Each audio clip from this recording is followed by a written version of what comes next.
where I needed to be, where what the kids needed to see, me being a visible minority, I needed to be in the French system. I need to show them that, hey, like my French isn't perfect, but I'm here and I'm able to work in a French system and I'm respected and I'm doing well and I'm happy. Mm-hmm. And you can do this too. Mm-hmm. So that's why I've targeted the French system because of Bill 101. It's interesting, like my clientele is a mix of both French Quebecois students and students whose families aren't necessarily from Quebec. Mm-hmm. And who come here, and then you have like this interesting dynamic in the classroom where all of a sudden what's manifesting is not just English class, but a question of ethics, a question of identity. Like, do I belong here? Am I supposed to be here? Can I be successful here? And I'm here to bridge that, to show all kids that, yes, you all belong here and you can all be successful here.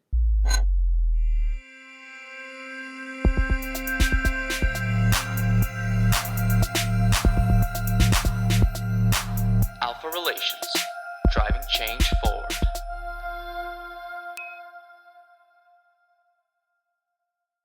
Hello, and welcome back to another episode of ALFA Relations. My name's Luca, and I'm here with Alan. Hello.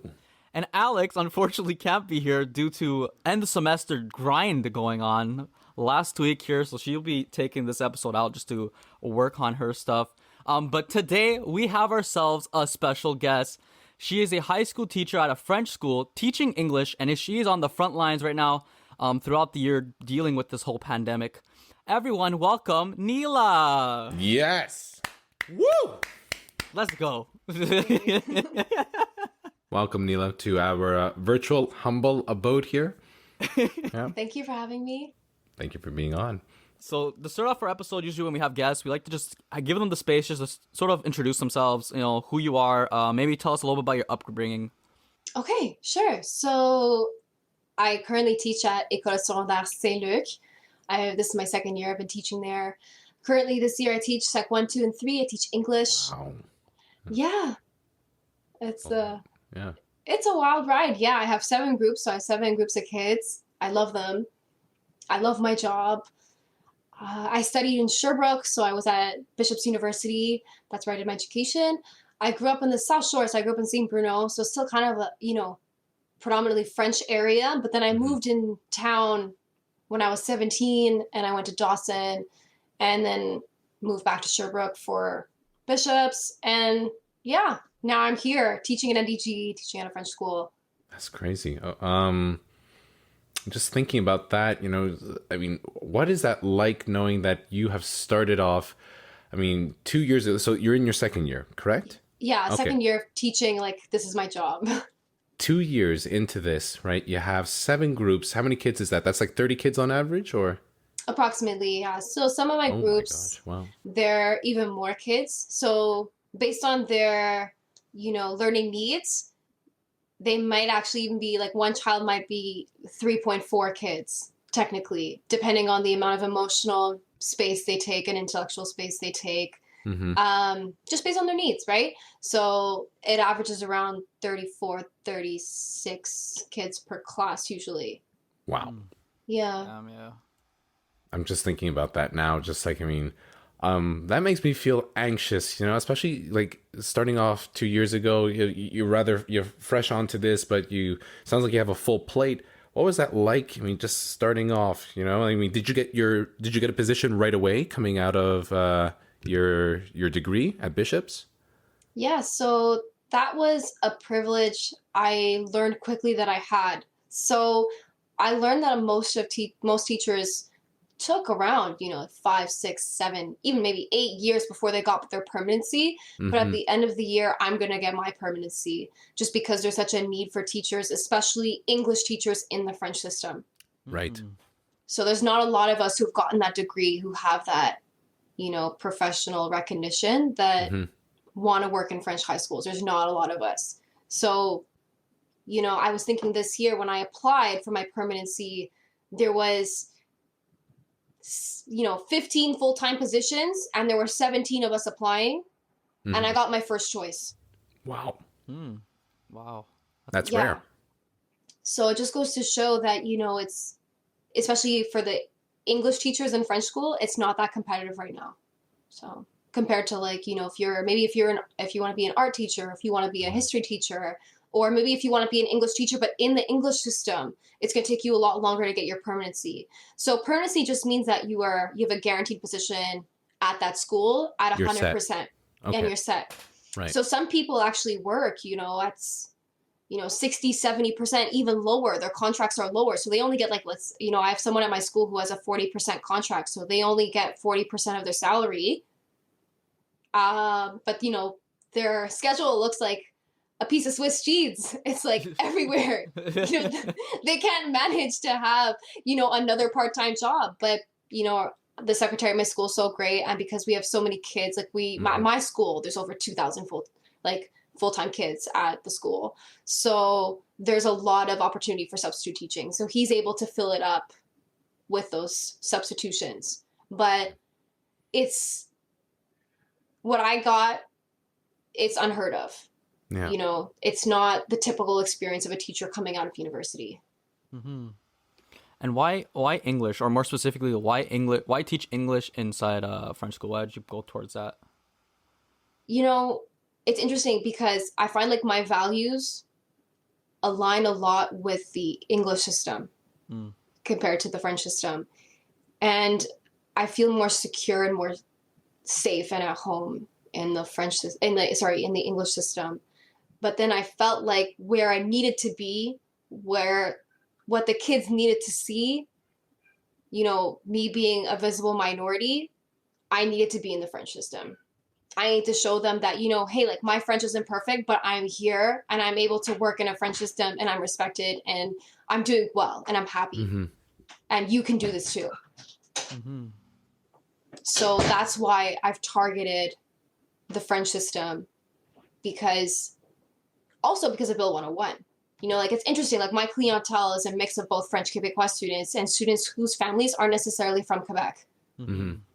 And who come here, and then you have like this interesting dynamic in the classroom where all of a sudden what's manifesting is not just English class, but a question of ethics, a question of identity. Like, do I belong here? Am I supposed to be here? Can I be successful here?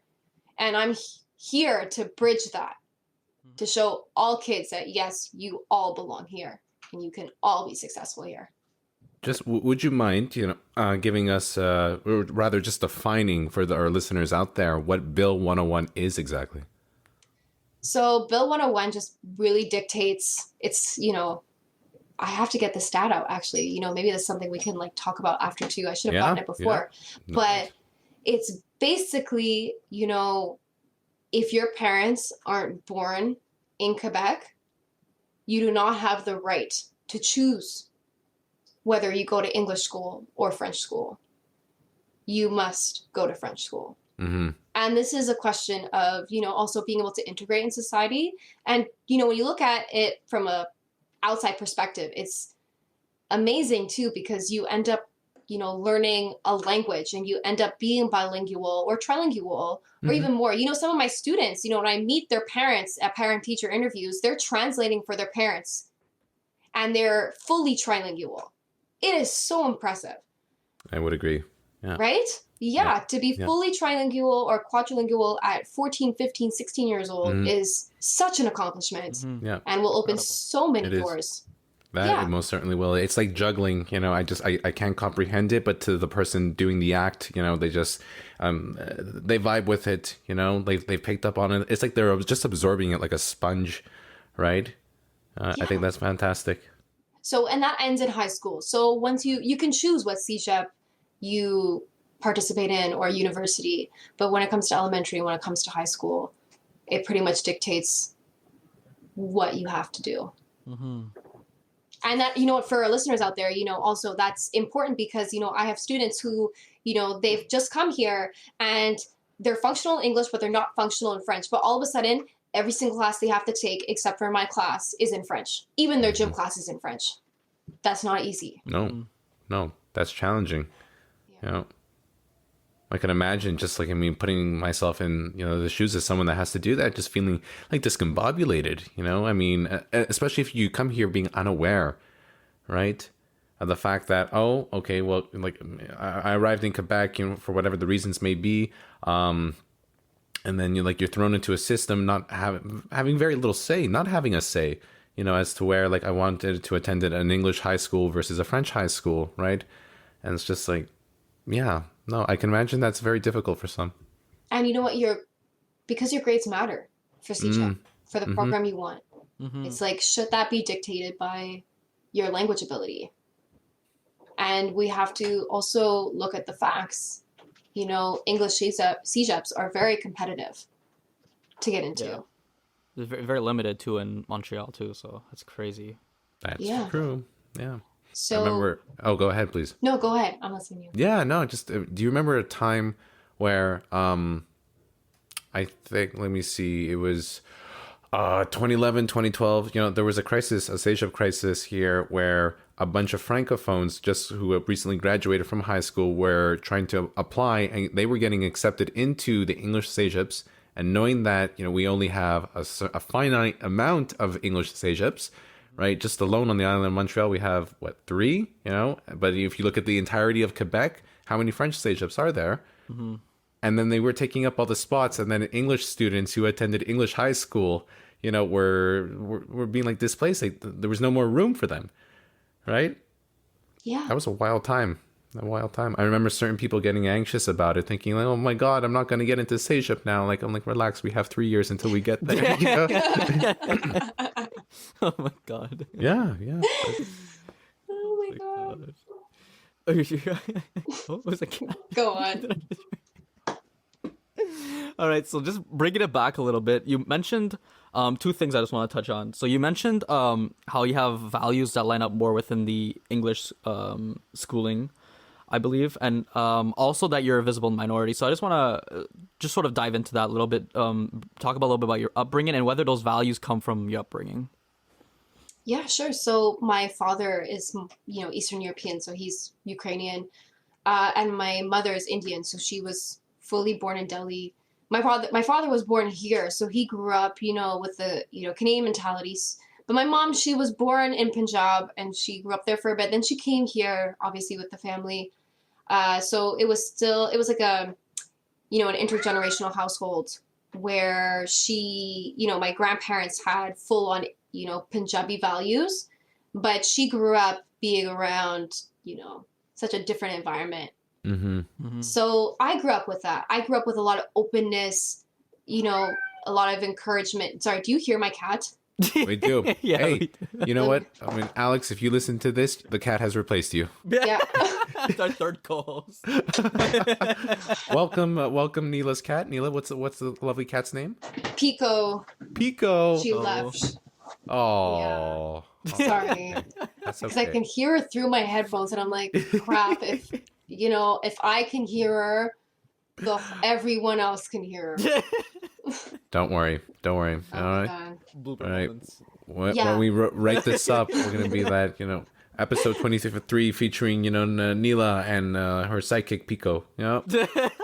This happens, whenever I had to do online class from home, my pets always have to make like an impromptu entrance. I'm dead. Oh boy. Oh Yeah. boy. Oh, I love Yeah. it. But Or please, so- please Someone will continue. knock on Go the for it. door and Right? they'll bark, and I'm just like, okay, sorry. I'll just like mute myself, and the kids are like, "Miss, you're muted," and I'm like, okay, yeah, I know. Oh, c'est la vie these days, eh? Yeah. Okay, so going back to it. But yeah, so because of that, I always grew up with this openness, with this sense of, yeah, you can be whoever you want to be. And, as long as you work hard and you run for every opportunity, you put yourself out of your comfort zone, you can make it. I've always grown up with that mentality. My parents, they both speak, English and French fluently. My mom speaks Punjabi fluently. I grew up going to Gurdwara every Sunday. So my family, even my father on the census puts that he's Sikh. My whole family does that. I don't know if I consider myself religious, but that's my community. Yes. Right? Absolutely. And I feel like when at Bishop's University, at the end of our teaching degree, they had an interview day. So they had all these school boards come in and interview us. So obviously I signed up to everybody who was looking for, English, an English teacher. Because even for me, even though I studied English as a second language, so in this degree, I'm qualified to teach in elementary, I'm qualified to teach in high school, but I'm also qualified to teach in an English school, but it has to be grade 9 or under, technically.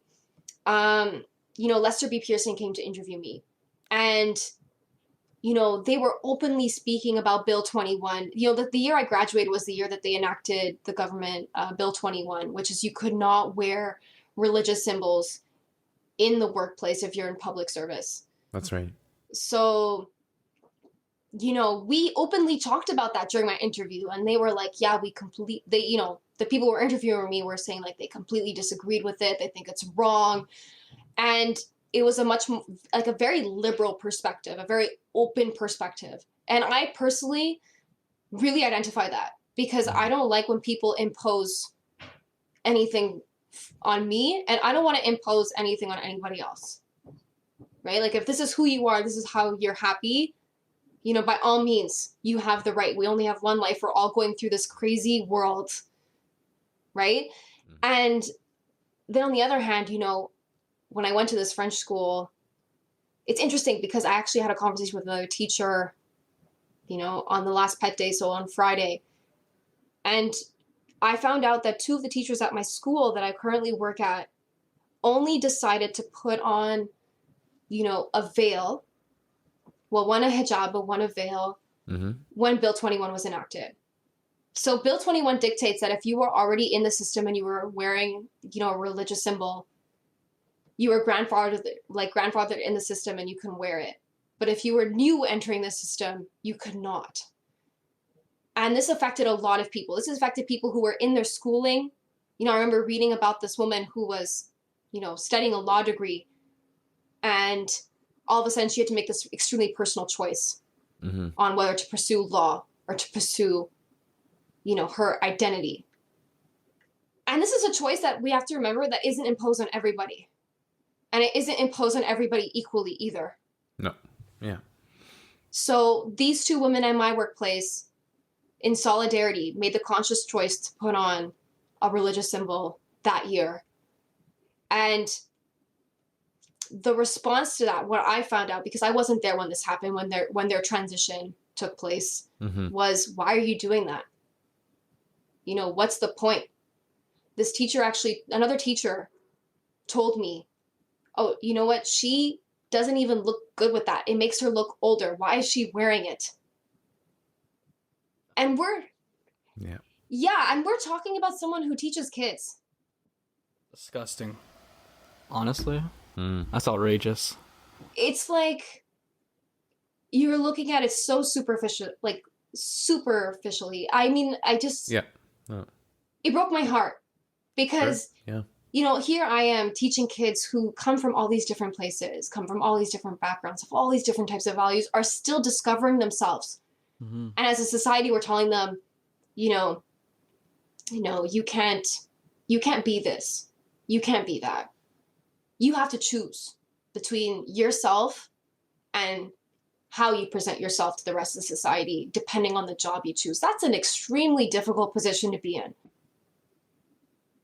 And, when I had these conversations with these members of the, Lester B. Pearson hiring committee, they were openly really against Bill 21.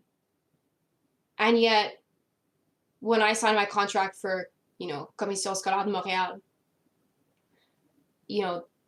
they told me, like, this is a contract, you have to sign that you're not going to wear a religious symbol.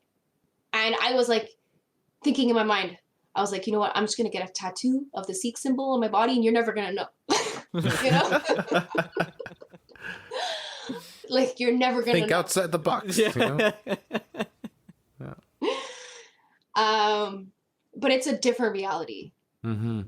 It's a different reality. And what have you found so far, 2 years into it? You're still currently working for the Commission Scolaire de Montréal? Yeah. Okay. what's your thoughts, your stance thus far on what you have observed, in particular to Bill 21?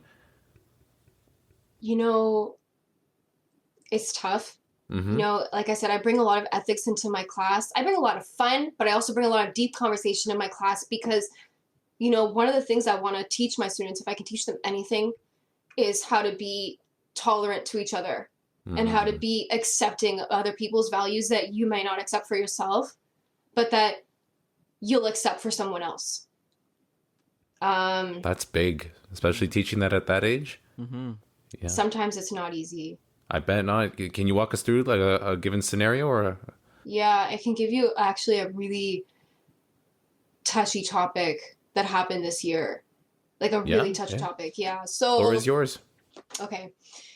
So at the beginning of the year, I decided to teach my students, especially my secondary 2 students. So we're talking about, 14 and 15-year-olds about the Black Lives Matter movement. And I brought up how the John A. McDonald statue came down, in the beginning of September. So where is this? Near Drummond, there's a park, and we have a statue. Yep, Dominion Square. Yep. Yeah. I know what you're talking about. Mm. And, I decided to start off my class with that. And I was like, so who do you think John A. McDonald is? Why would people bring the statue down? And they didn't know that was our first prime minister. So I was like, okay, I'm glad to teach you this. I'm like, this is not a part of the English curriculum, but let's go. Let's do it. History teacher real quick. Yeah. Yeah. So, okay. What, honestly, what I'm going to tell you is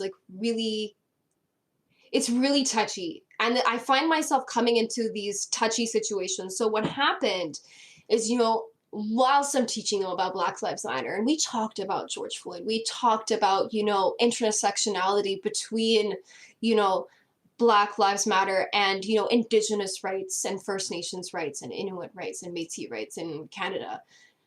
Or Turtle Island, I should actually say, in respect. But, okay, so the history teacher with this group of students decided to talk about, and he teaches geography also. Mm-hmm. He decided to talk about a river in South America called, the Negro River. And in Spanish, it means the color black, right? But whilst I was teaching the students about Black Lives Matter and to be outspoken and to recognize injustice, in their daily lives, not just global movements, right? Because we talked about desegregation. We talked about, we went really deep in that subject.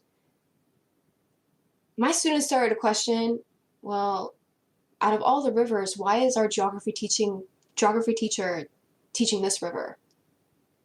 Why did he choose this river when this word has such a big meaning? And this guy is, okay, I don't want to bring race into it, but I'm going to, he's white, French, Quebecois. Why, out of all the rivers in the world that he could teach and that he could bring up, why is he going to bring up that river and not acknowledge what that word carries to the students in his class who are diverse, who are Black, who have, roots, that are attached to this word? And why is he going to acknowledge this, even though it doesn't have a colonial history, this word? It doesn't. The reason why the river is named that is because the sediment is so dark in the river that it's called the Black River. But to the students, while they were learning what they were learning with me, they were like, but why? Out of all the rivers in the world, why'd you choose this one? Mm-hmm. It's off. Yeah. And he told them, but it's just a river. It's just a name. It's just the color. And here I am in this position being like, okay, fuck, what do I say to the kids? That's a difficult, yeah. Do I, I see what he's trying to say. But most importantly, I see what my kids are trying to say. Yeah. And I see them, they have a history to this word. Because, when we talked about desegregation, we watched the movie Remember the Titans. It's a Disney movie. Yep. I Yeah, know it. Yeah, it's good. Yeah. it's a good movie, right? But prior to that, so I think, they understood what was happening. We talked about desegregation, and I showed them the document that was, the Brown versus Board of Education, which is like a law document. Mm-hmm. And, it uses that word, but it's derogatory. And I explicitly told them we do not use that language anymore to describe people, period. You said it. Yeah, I showed them Yeah. the document, but you know what? I think it's important, like, to show them real documentation, but I don't read it. I don't say the word. I don't ask my students to read it. I don't ask them to say the word. I just acknowledge it and I say, this is a word we do not use to describe people anymore, but we're moving on. Right? Mm-hmm. Honestly, yeah. Go on. So sorry to interrupt, but I was just like, I mean, I think that was the best course of action that you could have done, and good for you, because I can't imagine what it's like to be in that hot seat right there. You're surrounded by your students here, and you want to set the best possible example. Tying back into your values, as you as a person, and what you want to share that with your students, and just like how that delicacy of moving forward. I couldn't have imagined what that must have been like. So kudos to you, honestly. Right? And then the situation erupted. My kids, I'm so proud of them. They questioned this teacher. Yeah. They questioned, his ability to, teach in front of them. But at the same time, it put a really negative spotlight on them. People, in my workplace, the popular opinion was, this is a dangerous situation. They cannot be questioning, what teachers are teaching them. It's just the name of a river. But yeah, okay. When you hyper focus on it, it's just the name of a river. But look at what people are experiencing today. Look at discrimination that's happening, not just in the US with George Floyd, but I talked with my students about, they wrote a journal entry on a response to how the police, like specifically the SPVM, are treating people of color, at randomized street checks, so that they know it's not just the US. It is not just, away from them. It is here too. Mm-hmm. And we have to keep people accountable. And it's like, you can't, I tell my students all the time, you have to give people the chance to change, and you have to give people the chance to understand something, because otherwise we're going to be permanently divided and people are never going to want to change. And then they're permanently going to stay in their negative, ways. And they understand that. And they took it so much to heart, they put another teacher in the hot seat. And, what happened out of that whole conversation was, instead of inviting an external organization to come in to maybe talk about it even further, to give a safe space for the students to talk about it, we had a psychoeducator at the school who works at the school permanently, who is also a white French Quebecois, come into the classroom, the geography history class, to deconstruct what happened. But then from the students' perspective, representation is so important. And then here you have two white French Quebecois teachers telling you, yeah, it's just the name of the river. Take it like that. And yet, there's a lack of awareness in this situation here. Yeah. Yeah, and big time. Here I am listening to these conversations at the teacher's lounge, being like, I don't understand why you guys don't get it. You know what I'm saying? And I told the students, I'm like, I'm proud of you for speaking your mind. I'm proud of you for, being polite. Because at the end of the day, my history isn't tied to that word. It's not actually tied to any sort of language, my history. But theirs is. Mm-hmm. And I think that's what's wrong with society, in the sense of when approaching education, is that you have to understand your position and how to act within your position, and recognize that you are in a position of authority, you are in a position of power, and you have to respect that. So, knowing, based off that situation alone, and I can imagine that there have been excuse me, similar ones, stuff that we have heard about, in our time, being a part, going through our own education, you yourself being an educator, and continuing to do that. Has there been any form, especially in recent time, been any form of like a sensitivity training or like a staff training where this was brought up, to further discuss about maybe a plan of action if such a scenario is to occur? How do we approach X, Y, and Z? So, that's what I'm so surprised about, Alan, is that it's not. Like I understood at Bishop's, I'm lucky because I was in a scenario where most of my classes did not exceed 60 people. And some of my classes were like as little as 9. Wow. Wow. It was like really small. So I got to know my professors. I got to, work on projects. It wasn't solely exams. And some of the courses that I took, I can think of them off the top of my head.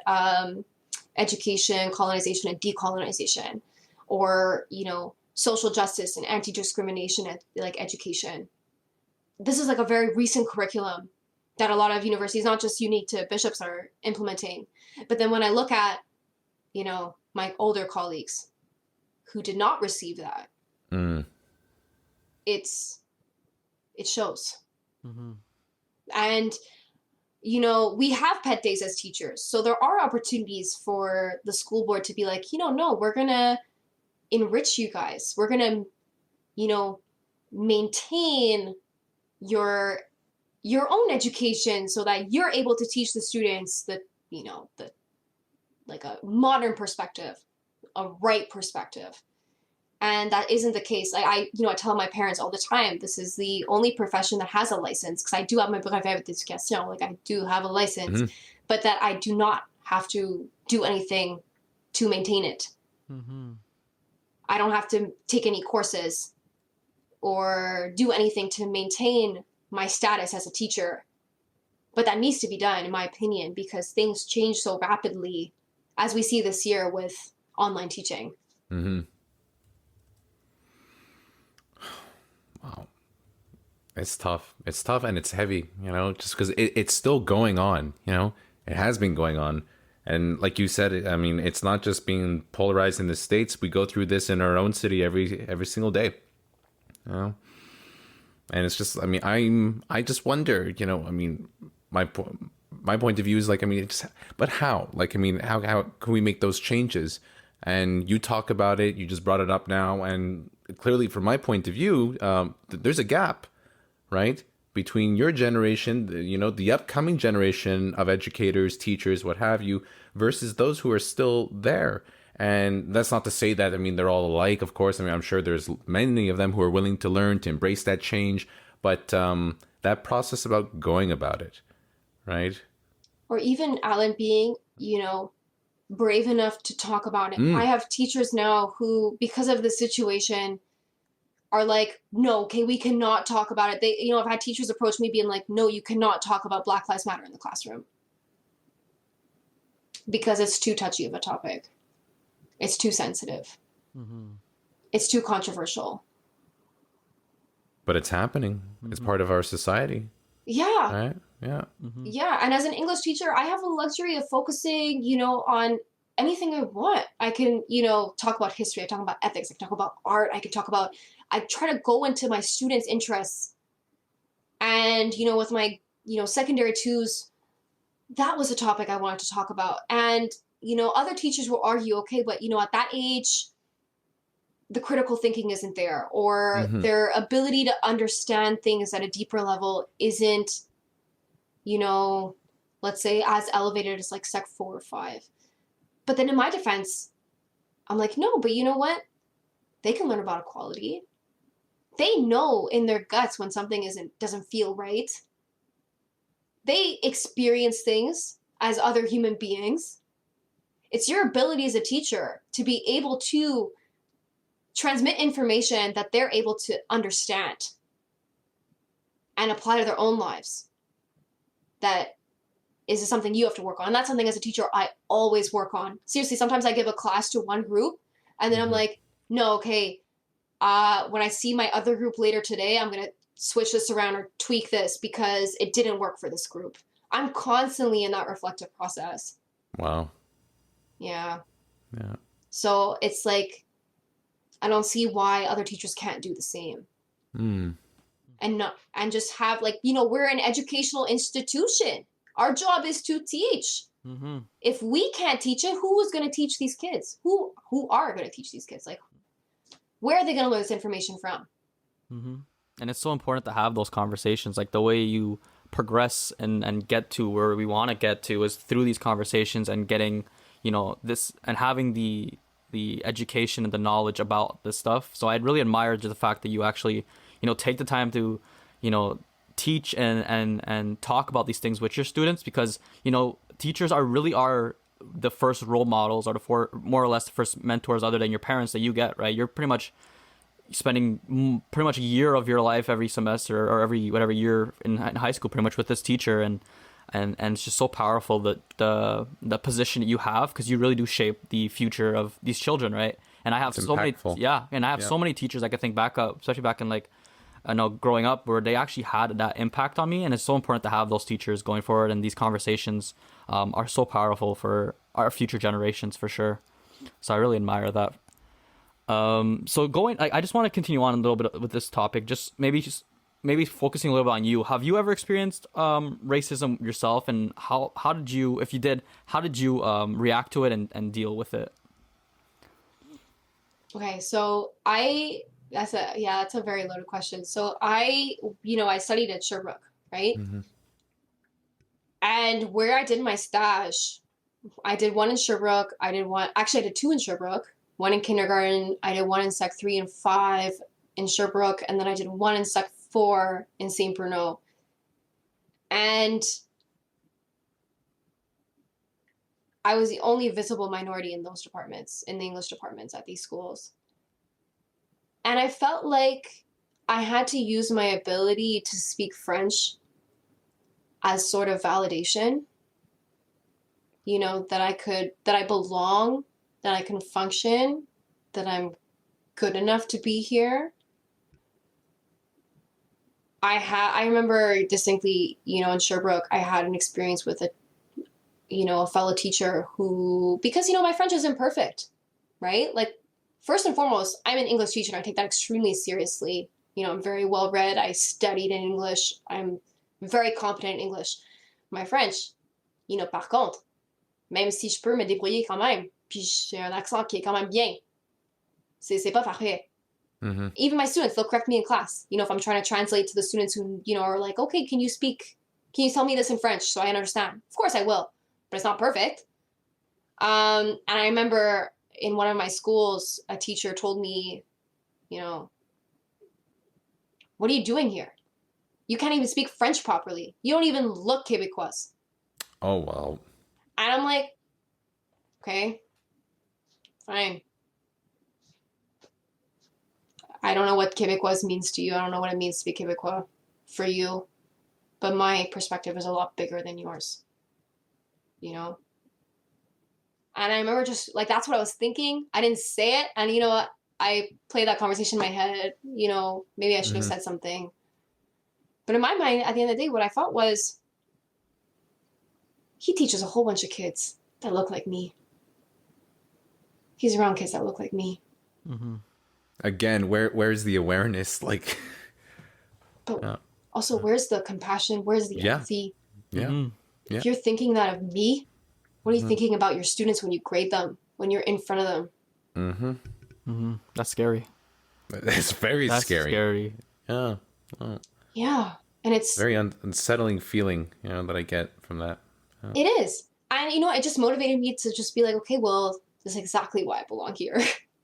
And like, I'm not going to and that's actually something I had to face in my stage a lot. In many of my stages was like, I had to overcome situations that were extremely personal, similar to that one.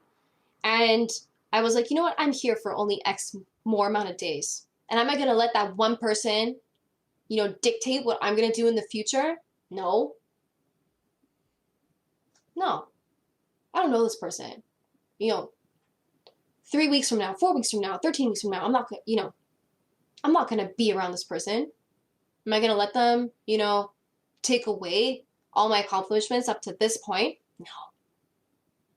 No. But to me, it's just that idea of as a stagiaire at the time, if I was dealing with that, what are the students dealing with, you know? Mm-hmm. Yeah. Because that's the thing too, when you become a teacher, you get your degree, but you don't get like you pass a criminal record, of course. Like you have to get vetted by the police, but you don't have to take a psychology test. You don't have to take a values test. And, to an extent, that's kind of questionable because based on the government we know now, especially with Bill 21, what value tests are they actually imposing on us? Right? If you look at the Quebec education program, it talks about being culturally diverse. It talks about being open. And yet here you have the government making a decision that's systemically discriminatory. Yeah, it's like the intention and the impact are not lining up here. Yeah. Yeah. So, I mean, I could talk about other experiences that I had as a stagiaire, or, even being at school, and people like my colleagues will tell me like, oh, so where are you from? No, where are you from?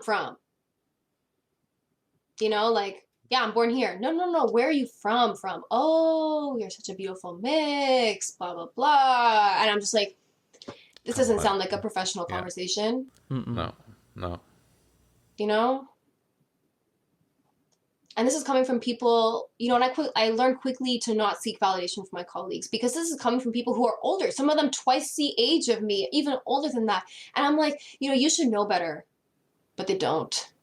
You think after like being more than double the amount of years on this planet than me, they would know better, but they don't. Mm-hmm. In that sense.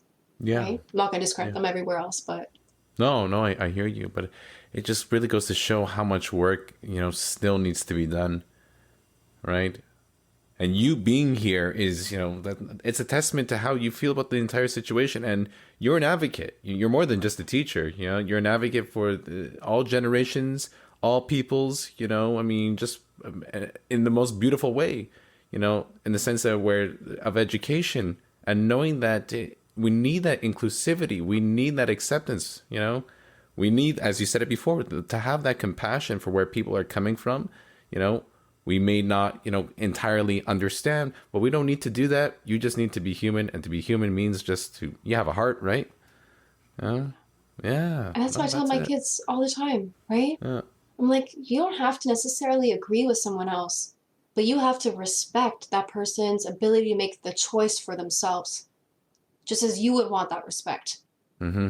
So we often have debates in the class about a range of ethical issues. And, sometimes it gets fun. Like, I have my students create their own music festivals. So, I mean, sometimes it's not all about... That's so cool. Oh, yeah. Nice. Yeah. It's not all about the heavy stuff. We do poetry. I had the kids, outside and looking at the landscape and making, poems about what they've seen. And, at the end of the day, it's like, I just want to teach them to be, functional citizens in society, and to be happy. And to be happy with themselves, right? So that's fantastic. You just let's we're gonna change gears here a little bit, right? So we talked about a lot of heavy stuff, but the important, significant things here. Describe us, walk us through a day, like or through like a given week, Oh, look at you go! All right, a given week. So, like you say, you bring up there are ethical debates, but at the same time, like you have poetry, you plan activities. Sounds like fun. Honestly, like I wouldn't mind returning to high school for a bit and seeing what this is all about. Right? That sounds great. Please, just tell us like what is your personal structure, your teaching style like? Oh, wow. Okay. It depends, right? Because I have my online teaching style now, and then I have you're my right. Look at that. in-person teaching style. Give us a little taste of both. Okay. So my online, obviously, okay. So I'll run it through real quick. Not even 2 weeks ago, my school personally was shut down for 2 weeks because there was too many cases of a variant in the school. So Santé Publique shut us down for 2 weeks and said, okay, all of you are moving online for 2 weeks. And in general, even after Christmas, we were online for 2 weeks. And sometimes I have classes that are randomly closed for, 2 weeks also. Because if there's a case, technically the Santé Publique will close it for the class for 2 weeks, like the group class. And how I teach my kids I usually have two different formats. Sometimes we'll do, a review on grammar, we'll read a text, or we'll watch a video and they'll answer questions. And as soon as they're done their work, though, they send it to me, I look through it quick, and they can leave class. So they're not, in class online plugged in with me for 75 minutes. If they do their work, some of them even get off at the ones who are really motivated, maybe 35 minutes in. And that's not most kids, though. That's a few. And the reason why I do that is because I don't believe in keeping kids plugged in for the whole day, for 4 75-minute periods online. I don't believe in it. I don't think it's motivational for them at all. And I think at one point they'll just lose attention. So I teach for a little bit. I give them a task to do. And as soon as they accomplish it, they send it to me. I check it over. And if it's good, boom, okay, you're out of class. Have a great day. Nice. So I do that with my other groups, my Sec 3s, because they're a bit older. Usually I do a Kahoot at the end of class. So based on what we've learned at the end of class, we do a Kahoot, and, I give prizes. I give airheads when we get together back in class. Oh, they're going to hold you to it. You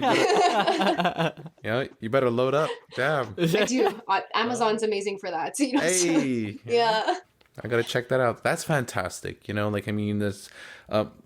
You have to work fast on your feet, right? And as you said it before, the government, decides one day, okay, well, we're shifting, going with plan B. Oh, tomorrow we're going back to plan A, and then C and whatnot, right? I think it's very impressive what you guys have to do. I think it's very difficult, from what it sounds like. But the fact that you can do that, you can be quick on your feet to have that adaptation, I'd be very happy if I were a student, knowing that I have a teacher that can look out for myself and my peers like that, That's what I try to do, right? So even in my in-person class, okay, so, my students just went through exams with me. So they had they had to write an essay. Some of them had to do grammar tests, depending on the level, right? Because I teach Sec 1, 2, and 3. Right. And, for my Sec 1s, I'm like, okay, well, you guys did your grammar test. It went great. And we're going to have a break now. So for one class, we watched 2 episodes of The Mandalorian. Ooh. Yeah, and there was nothing attached to it. There was no homework, no nothing. I'm putting on the projector. It's a big screen. Let's just enjoy, watch episodes of Mandalorian. Let's have a good time. I put the French subtitles on for the kids, who their English level is a little bit lower. And everyone's just chilling. Everyone's just relaxing. Because, we have to understand, too, that these kids, they have no agency over their lives right now. They just have school and that's it. And their parents get to decide everything. No, you can't go outside. You can't, play sports. You can't go see your friends. So I try to create, something fun or something where it's not necessarily just based on learning. Because in a way, watching something too, especially in English class, is learning. Yes, it is. Yeah, absolutely. Right. So I try to do that. And then another thing that I do for my kids is if they fail anything with me, because I want them to take risks, I want them to do well, they can redo it with me for a maximum of a 60%. So they still get to pass it. So whether it's an exam, whether it's an assignment, whether it's an essay, if they fail it or they weren't doing well that day, whatever, they can redo it with me and get their 60% so that they learn. They're not stressed. I'm removing that stress away from them. So that's pretty much a day in Neala is at school is, I go to school, I go to class, I'm teaching, usually in person with my mask, then I have my visor, I'm going through all my kids' stuff. And you have to understand too, it's so impossible, especially in English, to just talk the whole class. We have a lot of different activities. They're talking. If they show me their work, we're less than 2 meters here. Do you know what I'm saying? What I do in my class doesn't apply anywhere else. Even the grocery store, the kids are around me. They're showing me their work. They're asking me questions. It's a very dynamic thing that's going on. Mm-hmm. And I'll keep it that way. And I do keep it that way because I think it's important for their learning, their sanity too, to feel like they're being supported, Mm-hmm. So yeah, it's pretty much a day in Neala. And then I have, lunchtime. I'm usually with my students. If someone needs to redo exams or redo essays or, just want somewhere to eat lunch that's not the gym floor. Right? Yeah. Mm-hmm. They can be with me. So sometimes it's mentally too much, and sometimes I'm just in the teacher's lounge. I know when I myself need to recharging. Of course, yeah. You know, I'm always telling my parents, you know, I haven't had this conversation in a while, but you know, at the beginning of the year, oh, so and so went home on sick leave. And I don't know when they're coming back. There are so many teachers on burnout right now. It's crazy. It's like almost half of the staff at my school are different teachers. Wow. How many are you in total, typically? We're over, you know, honestly, easily, teachers alone, we're at least over 150 personnel, Oh, wow. Okay. if not almost 200. So there's a lot of people who are on sick leave and no one's really talking about it. Which is like, you know, it's okay. It's everyone's own personal battle. And to an extent, we're lucky that we're still working compared to other sectors that have been shut down. Yeah. But it's not easy sometimes. Nope. Yeah. Luca, what you smiling about there? Me and Ella trying to figure out our next move right now. My bad. Told you I'm a teacher. I can talk a lot. No, what you've been saying, I feel so moved, you know, right now on so many levels. Yeah, I mean, and when that happens, ultimately, Neela, that means you're a great guest. You're an excellent guest, you know, because I mean, all we are doing is providing the means, you know, for you to get your message out there, you know, to say your piece about what's going on regarding what you're doing, right? And we just put it out there, right? That is the essence. Of course, we have the themes here, you know, I mean, regarding pushing change, but you are it. Your students are it. Right. And one day they're going to look back. I mean, some of them, I mean, I don't know what these statistics, you know, how many, you know, in this case, adolescents, you know, or the students will eventually become a teacher. We are all teachers in a sense. I believe that. Yeah. But who will actually join the education system. And then one day they'll think back, you know what? I'm glad I had a teacher like that, you know, encourage that stuff. Right. Yeah. Boy, that's something. And Luca was talking about it before, feeding back into his profs that he had once upon a time. And I'm thinking about that too, you know, and just like, thank you. In other words, you know? Yeah. I have teachers I look back and I'm like, you know, they shape my thinking. They shape my belief, like part of my belief system. You know, and like think about it, what, you know, especially for high school, like how many hours we spent in that institution. You know, Alan, I know you went to FACE and like that's a whole other experience too, because you started like all the way at the beginning of elementary till the end of high school, just in that, you know, in that institution and that vibe and that energy with like, and it's just, you know, we have such an impact in general on kids because that's where they spend their time, you know? Yeah. And I just want to make it worthwhile for them. I want to try to make them better people. I want to try to make them happy people. I want to help them discover themselves. You know, I'm part of their journey. But I don't want to dictate their journey, you know? So I totally hear what you're saying. I'm thankful for my teachers too, growing up, 100%. Yeah. You're the Gandalf, you know, to their you know, spiritual journey here, you know? I know I can say that, you know. Luca's a Lord of the Rings fan. Neela, I believe you're a Lord of the Rings fan as well. Oh yeah, how can you not be? Those like masterpieces, you know? There are some people out there that would be like, I don't know what that is, you know? As if it's like a foreign alien, you know, manuscript of sorts. They don't know what they're missing. I know. No, don't worry. We're going to show them the way. Yeah. Yeah. 100%.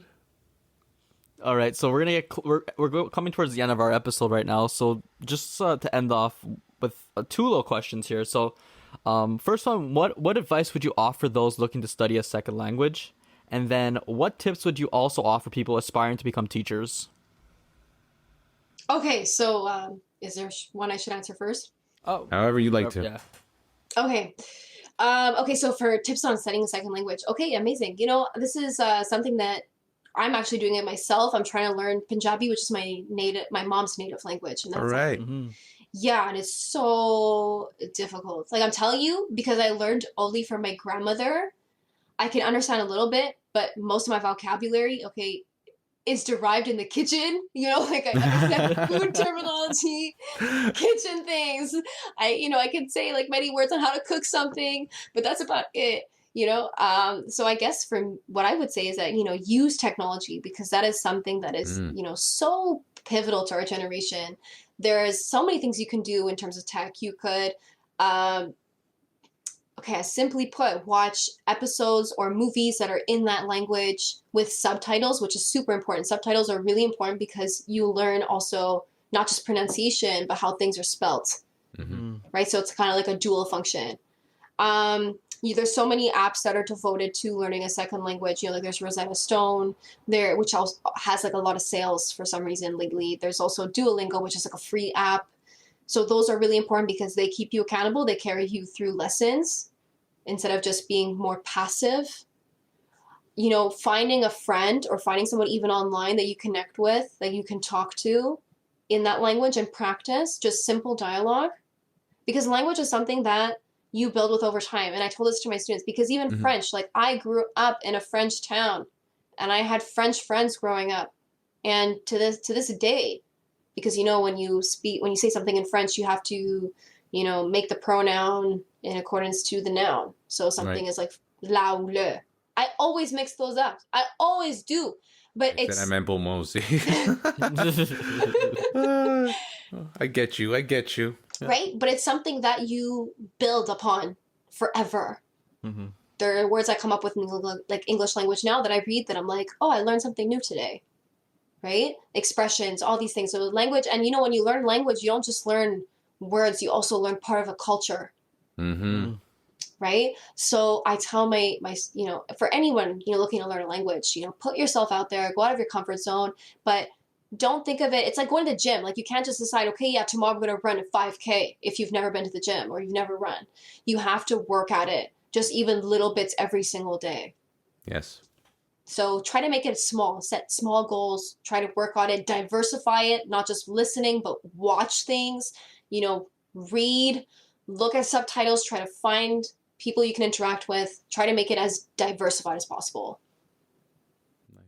Yeah, so that's that. And I know this too because I taught adult school for a bit. So I taught students who did not know English at all. Like they came here and I was teaching at an adult school, teaching people who just, immigrated here, who are refugees, who just are learning English for the first time. And I had to use symbols and I had to point at things and pictures. So it's just about practice, small amounts of practice. When it comes for people who want to be teachers, I think it's the most rewarding profession. I think it's so important to say this. People are going to tell you, don't do it. They're going to say the working conditions aren't great, or it's not, a high esteemed job. That's something in my community I faced, in the Sikh community. People were like, why aren't you becoming a university professor? Why a high school teacher? Why? That's not good enough. That's not reflective of your, intellectual ability.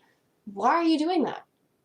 No, it's honestly such a rewarding job. I get to be around students all day and I get to teach them things that, I think are so important. And I'm transmitting that. And I try to create a safe space for them. And it is so rewarding to be able to have these conversations, to be able to have these laughs. Right? So I say, listen, if this is what you want to do, you try it out. Because after stage 1, whether you like it or not. Because, if when you're in stage and you're teaching, you're in charge of a class, you're going to know right away, okay, am I shit? Yeah. Does this suck? No, I should have gone into finance. No, you're going to know this is what I like, this is what I don't like. So I say, just go for it. And it's a tough road. It's like, I recognize my privilege that I got in right away and I got my permanency after, I'm getting my permanency this year. So my second year, and it's not, what everybody gets. But one thing about teaching that's interesting too, that I didn't know, is that you can do substitute teaching even within your education. So if you're studying education, you can do substitute teaching if you're in your, second, third, fourth year, because it's a 4-year degree even with CEGEP. In your degree, you can give out your CV to, secretaries at schools in your area, and you can go and substitute for them. They'll call you at 5:30 in the morning. They'll call you at 6 in the morning. It's not pleasant, but you'll be paid and you'll get experience. That's true. A friend of ours, he's aspiring to become, I believe, I don't know, Luca, is he set on high school? I think so. I think so. I think so. Yeah, it's a friend of ours from Human Relations. He also just graduated last semester. And he ran a stage with Luca, as well as another good friend of ours who's also been on the podcast. And he realized, like, oh my God, I like instructing. I like guiding, the younger generation. And he's, not dead set on specifically, but he says, that's what I want to be doing, and he's like more or less fallen in love with the idea. And he started looking at the information. So what you just shared, that's what he said. He said, I can go back and I can start my substitution, Yeah. And he just goes like, I'm set for it, so. And his good name is Pat. So shout out to Pat. It's been a while since we've had one of those. For real though. Yeah, and you know what? Especially if you want to do a high school, if you want to teach high school, you can, if you have a teachable degree, meaning like if you've done a degree in, I'm not sure about human relations, but if you've done a degree in like history or English, lit, or you can do a master's in education, and it's a shorter degree, and then you can have the ability to teach it in high school. So you can do that. So there are shortcuts. But at the end of the day, what I have to say is that teachers are really needed. Like, it's a profession that's so much fun. I have so much fun in my job. Like, it's great. Sometimes I stress too much. Sometimes I'm upset and I reflect, Sure. and sometimes I cry, and sometimes I'm like overwhelmed. But it's the best. I'm out of my comfort zone. I'm with kids. I'm just, I'm not sitting at a desk. I'm dynamic. I have kids coming up to me with like real world problems, being like, hey, can you help me with this? Or hey, can you give me advice? Or oh, can you stay at lunch and can we put on Stranger Things? Like that's my life. I'm paid to do that. Like it's the best. So I'm like, yeah, it's I love it. I fucking love it. solid. Huge. I'm a huge advocate for teaching. I think I couldn't have done anything else. This is where I want to be. And for everyone out there who wants to do that, like, yeah, fuck yeah, like 100% go for it. Neala said it. That's it. Boom. Neala, thank you so much, for coming on this evening. Talking about everything, from the good to the hardships, to what still currently challenges us within the education system, within society as a whole. And this is how, we start, let's wake up, let's talk about it, right? Let's get that awareness going, and just remember that we're here to make a difference if you want to make a difference, and you are making that difference. So thank you very much. I do believe, you do have some parting words. I don't know. You could say them if you like to, Most guests tend to. I love it. So we are ALFA Relations, driving change forward. Oh, that was good. Yeah. Love it. Love it. There we go. Luca, take it away. All right. Once again, thank you, Neala, for coming on. It was a pleasure having you. And for those listening on YouTube, hit that subscribe button, turn on post notifications if you haven't already. If you're on other platforms, hit that follow button. And as always, take care, everyone. Peace out. Stay beautiful. Bye.